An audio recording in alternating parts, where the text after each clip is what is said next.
children. Today we will learn a very new topic related to your grammar section.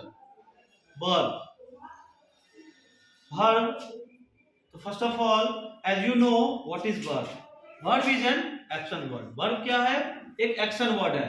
Whatever action we used to do in our daily life activity, whether I am playing, whether you are eating, whether someone is sleeping, these all activities come together in the category of verb. So today we will learn about verbs of two types. That is based on their function. verb के काम के आधार पर based on their function, verb are of two kinds. Function के आधार पर verb कितने प्रकार के होते हैं? दो प्रकार के होते हैं. Namely main verb, which is also known as principal verb, and second one is helping verb, which is also known as auxiliary verb. Main verb means मुख्य क्रिया या प्रधान क्रिया. हेल्पिंग वर्ब मीन्स सहायक क्रिया या सहायक क्रिया, ऑक्सिलरी वर्ब. तो इन main verb which we normally also call doing words, जो भी हम लोग काम करने वाला शब्द है, जैसे हंसना लाफ, रोना वीप, चिल्लाना cry, this all are comes in the category of main verb. And helping verb is which is used to serve as a helper. Helper के रूप में हमें सर्व करता है, सेवा देता है. किसे भाई? To the main verb in a sentence. किसी वाक्य में मुख्य क्रिया का हेल्पर का कोई काम करता है तो वह वर्ब क्या कहलाता है? ऑक्सिलरी वर्ब कहलाता है. जैसे be, do, have, can, etcetera. Let's know more about. Moving further, auxiliary verb are of three kind. अब सहायक क्रिया के बारे में जो हम बात कर रहे हैं, मेन वर्ब तो हो गया जो कि हम लोग डूइंग वर्ड्स जो भी बात करते, जो भी एक्शन करते, वो सारा क्या हो गया? मेन वर्ब हो गया. बट सहायक क्रिया जो होती है, auxiliary verb are of three kind. Auxiliary verb कितने होते हैं? तीन प्रकार के होते हैं. Number first is primary auxiliary, प्रारंभिक सहायक क्रिया. अब ये प्राइमरी ऑक्सिलरी भी क्या होते हैं? तीन प्रकार के होते हैं. Let's study in short. That is be verb, have verb, do verb. be verb में क्या आ जाता है आपका? am, is, are, was, were. am किसके साथ लगता है? I के साथ लगता है. is किसके साथ लगता है? he, she, सिंगुलर नेम के साथ. are किसके साथ लगता है?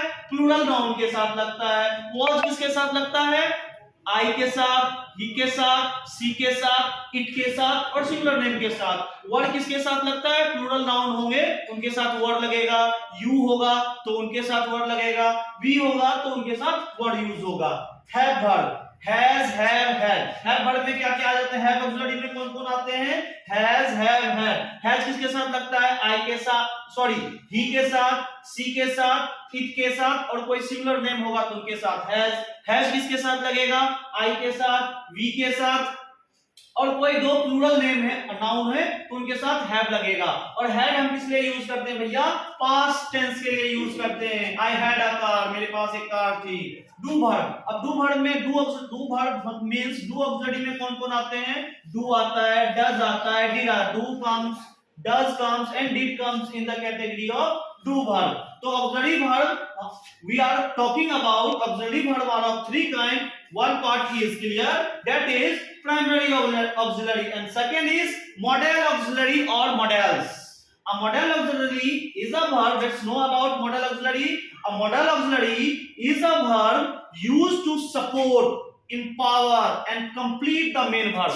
मुख्य क्रिया को मदद करने के लिए, उन्हें एम्पावर करने के लिए, उन्हें पूरा करने के लिए हम लोग क्या करते हैं? मॉडल ऑक्सिलरी का इस्तेमाल करते हैं. अब इनका भी क्या होता है?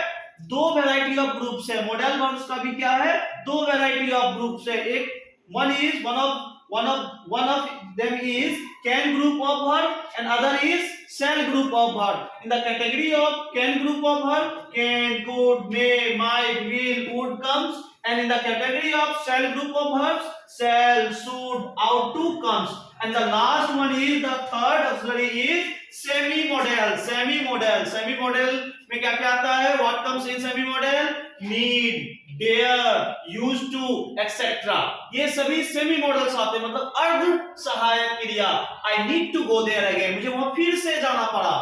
Don't dare do that again, ऐसा करने की हिम्मत भी दोबारा नहीं करना। Next we will study more about auxiliary verb in the next class. What you have to do, you have to first of all copy down these notes and do practice time 1 from your grammar book in the verb section. Okay, thank you.